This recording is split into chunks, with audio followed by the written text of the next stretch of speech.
त्रिजटा राक्षसी कौन थी? माता सीता से क्या संबंध था? त्रिजटा रावण की नगरी में एक ऐसी राक्षसी थी जिसका जन्म तो राक्षस कुल में हुआ था, लेकिन उसका हृदय देवियों के समान पवित्र था। वह रावण को दुष्ट व पापी समझती थी। वह भगवान विष्णु में विश्वास रखती थी। रावण के द्वारा माता सीता का अपहरण किए जाने के पश्चात उन्हें अशोक वाटिका में ही रखा गया था, जहां माता त्रिजटा को ही उनकी सुरक्षा का उत्तरदायित्व सौंपा गया था। उस समय उसने अपनी बुद्धिमत्ता के साथ माता सीता को संभाला था। त्रिजटा के जन्म के बारे में वाल्मीकि रामायण व तुलसीदास की रामचरितमानस में तो नहीं बताया गया है, लेकिन कुछ अन्य भाषाओं में त्रिजटा के बारे में भिन्न भिन्न विवरण सुनने को मिलते हैं। सबसे प्रमुख मान्यता के अनुसार त्रिजटा को रावण के छोटे भाई विभीषण व उनकी पत्नी शर्मा की पुत्री बताया गया है। कुछ अन्य रामायण में त्रिजटा को रावण व विभीषण की बहन के रूप में दर्शाया गया है। किसी भी बात को प्रमाणित तौर पर नहीं कहा जा सकता, लेकिन यह निश्चित है कि उसका जन्म एक राक्षस कुल में हुआ था। फिर भी उसके अंदर राक्षसी प्रवृत्ति के गुण नाम मात्र थे। वह हमेशा माता सीता की सच्ची मित्र के रूप में याद की जाती हैं। जब रावण छल के द्वारा माता सीता को पंचवटी से अपने पुष्पक विमान में उठाकर ले आया था, तो उसने माता सीता को अशोक वाटिका में रखा। रावण के द्वारा माता त्रिजटा को ही सीता की सुरक्षा सौंपी गई व सभी राक्षसियों का प्रमुख बनाया गया।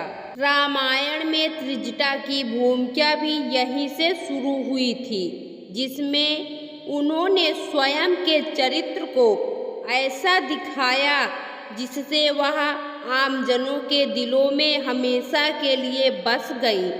जब माता सीता रावण के द्वारा अपहरण कर लंका में लाई गई, तब वह अत्यंत विलाप कर रही थी। साथ ही अशोक वाटिका में अन्य राक्षसियां उन्हें तंग कर रही थीं। यह देखकर त्रिजटा ने अपनी बुद्धिमत्ता से बाकी राक्षसियों को चुप करा दिया था। वह माता सीता को ढांढस बंधाया था। त्रिजटा के कारण ही माता सीता को उस राक्षस नगरी में रहने की शक्ति मिली व उनका विलाप कम हुआ था। वैसे तो माता त्रिजटा रावण की सेविका थीं, लेकिन वह भगवान श्री राम की विजय में विश्वास रखती थीं।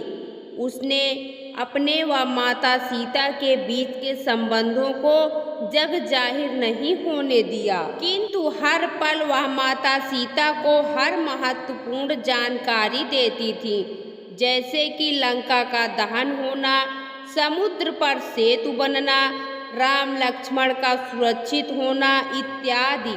त्रिजटा के द्वारा समय समय पर माता सीता को जानकारी देते रहने से उनकी हिम्मत बंधी रहती थी।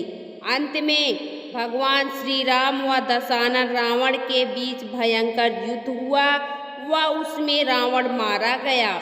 इसके पश्चात विभीषण को लंका का अधिपति बनाया गया व उन्होंने तुरंत माता सीता को मुक्त करने का आदेश जारी कर दिया। त्रिजटा माता सीता के जाने से तो दुखी थी, लेकिन प्रसन्न भी थी कि अब सब विपत्ति टल गई।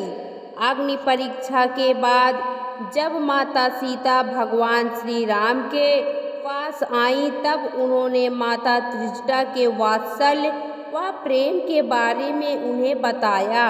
यह सुनकर सभी बहुत खुश हुए व भगवान राम व माता सीता ने त्रिजटा को इतने पुरस्कार दिए कि अब जीवन भर उन्हें कुछ करने की आवश्यकता नहीं थी। साथ ही त्रिजटा को लंका में भी विभीषण के द्वारा अहम उत्तरदायित्व व उचित सम्मान दिया गया। दोस्तों, आपको यह पौराणिक कथा कैसी लगी कमेंट बॉक्स में ज़रूर बताएं। वीडियो को लाइक करें, शेयर करें और हमारे चैनल को सब्सक्राइब करना न भूलें।